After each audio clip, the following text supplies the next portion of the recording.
Biasanya undang-undang itu diubah atau dibuat itu untuk kesejahteraan masyarakat umum, bukan untuk orang per orang. Tapi ini kan yang sedang terjadi di Mahkamah Konstitusi. Pelanggaran etik kedua.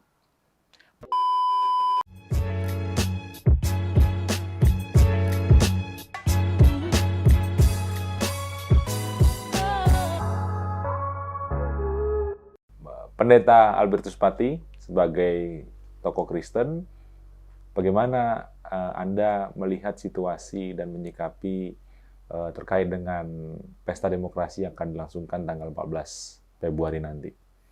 Iya, ini pertanyaan yang bagus. Jujur saja saya berharap, dan tentu saja kita semua berharap ya, agar supaya pemilu tanggal 14 Februari ini berlangsung dengan adil, damai, jujur, transparan, tapi sekaligus juga menjaga netralitas. Artinya kita harapkan pemerintah, birokrasi, bahkan Presiden Jokowi sendiri untuk menjaga netralitasnya di tengah-tengah kontestasi dari ketiga paslon ini. Tetapi harapan saya ini sepertinya hampir cuma harapan ya.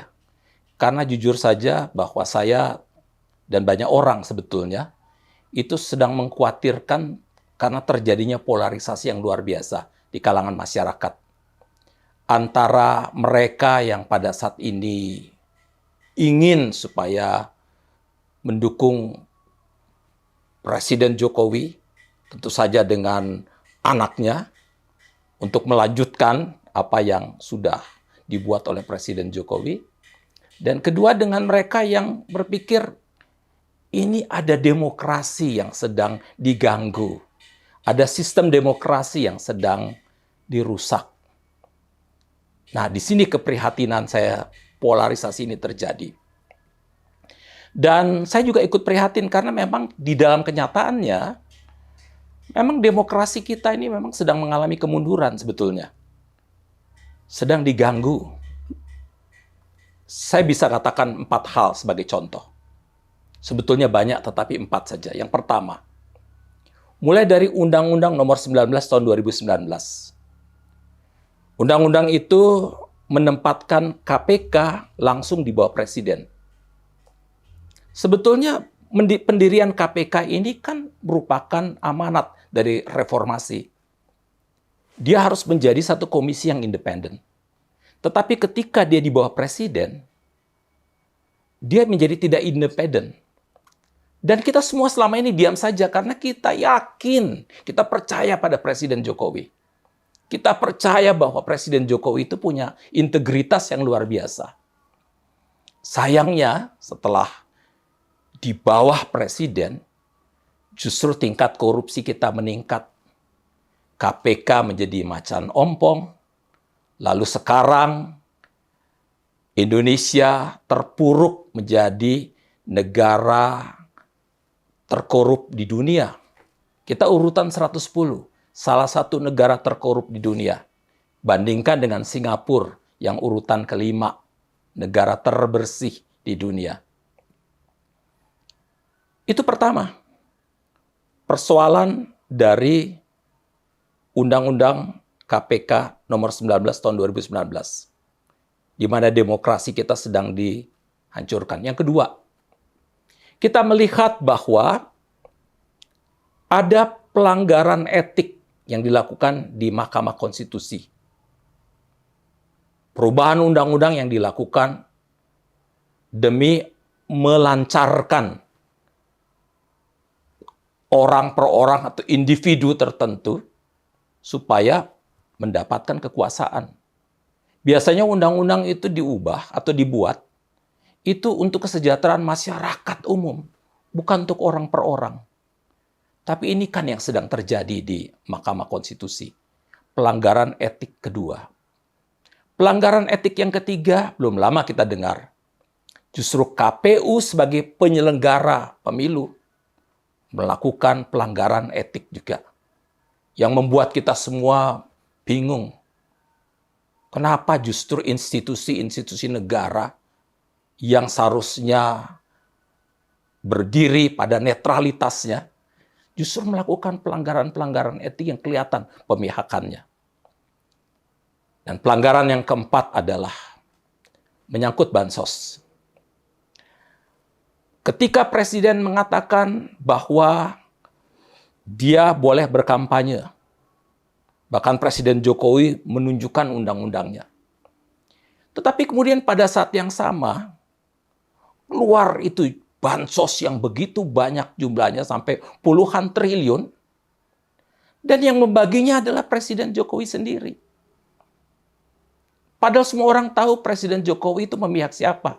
Artinya adalah bahwa bansos yang seharusnya digunakan untuk kepentingan seluruh rakyat itu justru digunakan untuk alat kampanye. Ini paling sedikit 4 persoalan yang kita hadapi, yang membuat banyak masyarakat, terutama para intelektual, bereaksi. Tapi jangan salahkan mereka. Karena sesungguhnya para intelektual itu adalah Jokowers. Mereka itu adalah Jokowi lovers. Mereka pendukung-pendukung Jokowi. Termasuk saya, Jokowi lovers. Kita semua pendukung Jokowi. Dan kita begitu gembira karena demokrasi kita itu melahirkan orang seperti Jokowi.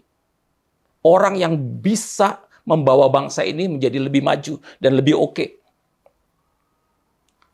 Mereka ribut sekarang, bereaksi sekarang, karena justru dari seorang Jokowi yang dilahirkan dari sistem demokrasi ini, justru Jokowi sebaliknya hendak mematikan demokrasi itu sendiri. Ibunya yang melahirkan anak kandung Jokowi hendak dibunuhnya. Dan kita tahu, banyak negara yang ketika sistemnya hancur, sistem demokrasinya hancur, justru menjadi hancur berantakan. Kita pencinta Jokowi, tetapi kita lebih cinta sistem demokrasi yang melahirkan Jokowi-Jokowi baru. Dan kita tidak ingin demokrasi ini hancur. Karena demokrasi ini telah menjaga bangsa ini selama lebih dari 70 tahun. Bangsa ini bisa lebih maju, lebih berkembang, dan lebih tetap mempertahankan kesatuan dan persatuannya karena demokrasi. Itulah sebabnya masyarakat dan berbagai kelompok intelektual berusaha untuk ngomong langsung. Pak Jokowi, sebagai anak kandung dari demokrasi, jagalah demokrasi ini. Jagalah sistem ini. Karena justru sistem ini adalah ibu kandung yang melahirkan Anda. Jangan dibunuh. Jangan dihancurkan. Begitu kira-kira. Sebagai umat Kristen, bagaimana sikap yang terbaik yang dilakukan dalam menghadapi atau merespon situasi belakangan ini dan juga di dalam pelaksanaan pesta demokrasi nanti, Pak? Ya. Jadi umat Kristen ini menurut saya harus sadar ya. Dari paslon-paslon yang ada, tidak ada satu paslon pun yang sempurna. Tidak ada. Masing-masing punya persoalannya sendiri-sendiri. Tetapi kita semua harus berpikir cerdas. Mana dari ketiga paslon ini yang sungguh-sungguh bisa membawa bangsa Indonesia ini menjadi bangsa yang lebih demokratis. Bangsa di mana persatuan dan kesatuan itu tetap dijaga tanpa terjadinya perpecahan oleh karena agama, oleh karena etnik, oleh karena status sosial dan sebagainya. Kita butuh pemimpin yang sungguh-sungguh mampu membawa bangsa ini menjadi bangsa yang oke ke depan. Terutama di tahun 2045 nanti. Tapi itu kan mulainya dari sekarang. Sekali lagi kita nggak akan memilih pemimpin yang sempurna sekaligus. Tetapi kita memilih pemimpin yang terbaik dari yang kurang-kurang sempurna ini. Nah, di tengah-tengah situasi ini, di tengah-tengah terutama ketika dalam konteks pemilu yang justru sedang diganggu oleh karena berbagai persoalan-persoalan etik, di balik itu semua sebetulnya demokrasi kita yang sedang diganggu.